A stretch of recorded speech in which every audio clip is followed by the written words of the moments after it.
जाट भाइयों राम राम। मैं आरती तालान तालियान खाप की बेटी हूँ। आपसे बस इतना कहना है कि अगले कुछ दिनों में मतदान है और हमें अपने आने वाली पीढ़ियों का भविष्य देखकर राष्ट्रहित में मतदान करना है। एक बात पहले ही स्पष्ट कर दूं कि ना तो मैं और ना ही मेरे परिवार का कोई व्यक्ति किसी राजनीतिक दल का सदस्य है, परंतु राष्ट्रहित के विषय पर अपनी राय रखना अपना कर्तव्य समझती हूँ। यह सच है कि हमारे कुछ भाइयों के मन में सरकार के प्रति कुछ नाराजगी है।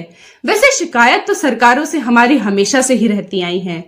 मुख्यमंत्री वीर बहादुर सिंह से लेकर नारायण दत्त तिवारी, मुलायम सिंह, मायावती जी और अखिलेश तक, चौधरी चरण सिंह प्रधानमंत्री थे तो हम उनके घर तक भी पहुंच गए थे विरोध करने। वीर बहादुर सिंह को तो हमने करवे का पानी तक पिलवा दिया था।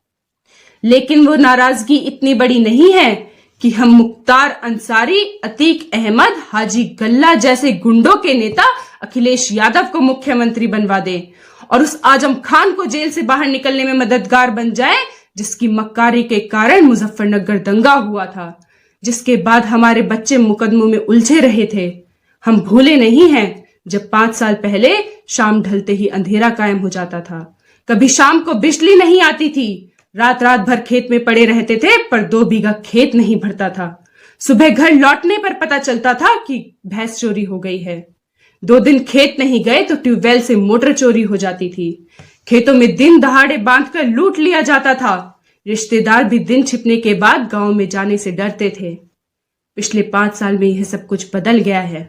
किसान आंदोलन के नाम पर कुछ लोगों की नाराजगी है, यह बात ठीक है, कुछ चूक हुई है, परंतु कभी हमने सोचा है कि पश्चिमी उत्तर प्रदेश का एक भी किसान कृषि कानून से प्रभावित था क्या?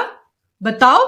ठीक है, हम दिमाग का काम भी हाथ पैरों से लेते हैं, पर यह भी तो ठीक नहीं है कि उसे बिना यूज किए पूरा का पूरा पन्नी पैक ही भगवान जी को जाकर लौटा दें। अरे भाई, इतनी लड़ाई गन्ने के भाव पर लड़ी होती या बिजली के बिल पर लड़ी होती तो कितना फायदा हो गया होता। जरा सोचना एक बार। पता नहीं याद है या भूल गए, 1989 में चौधरी अजीत सिंह मुख्यमंत्री की शपथ लेने वाले थे। आधी रात में मुलायम सिंह के पहलवानों ने उनके 15 समर्थक विधायकों का अपहरण कर लिया था। 5 वोटों से चौधरी साहब हार गए और मुलायम सिंह मुख्यमंत्री बन गया। एक बार और बेमेल गठबंधन हुआ तो ये वो ही मुलायम है जिसने अनुराधा चौधरी के नाम पर चौधरी साहब का जीना हराम कर दिया था, बदनाम कर कर रख दिया था। थक हार कर वह सरकार से अलग हट गए और उन्हें कहना पड़ा कि जिस गाड़ी में सपा का झंडा उस गाड़ी में गुंडा। मेरे जाट भाइयों, आज हर गांव से जाट लीडरशिप उभर रही है। 21 जाट चुनावी मैदान में हैं, जबकि अखिलेश ने जयंत चौधरी का इलाज बांधने के लिए नाहिद हसन, मोहम्मद हमीद, हाजी यूनुस, गुलाम मोहम्मद, महबूब अली और कमाल अख्तर जैसों को हमारी छाती पर बैठाने की साजिश रच रखी है। अगर गलती से भी ये जीत गए तो पहले ही दिन समाजवादी गुंडा पार्टी में भाग जाएंगे। मार्च सीट उदाहरण है, जयंत चौधरी वहां जीतने की स्थिति में थे। जानबूझकर संजय लाठर को उनके सामने उतार दिया है अखिलेश ने। बर्बाद करना चाहता है वो जयंत चौधरी को। याद रखना, सबसे बड़ा दुश्मन है वो जाटों का।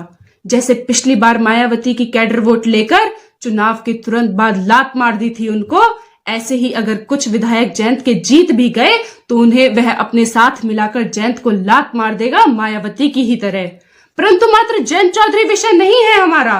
उनके लिए तो अमित शाह ने भी कह दिया है और लिख कर रख लो, चुनाव के बाद जीत हो या हार वह भाजपा में शामिल हो जाएंगे। यही उनके हित में है और यही लोग चाहते भी हैं। पर बात केवल उनकी नहीं है, बात हमारी बहन बेटियों की सुरक्षा की है। बड़ी मुश्किल से पिछले 5 साल में यह वातावरण बना है जब गुंडा तत्वों की संपत्ति पर बुलडोजर चला है और उनकी गुंडागर्दी पर लगाम लगी है।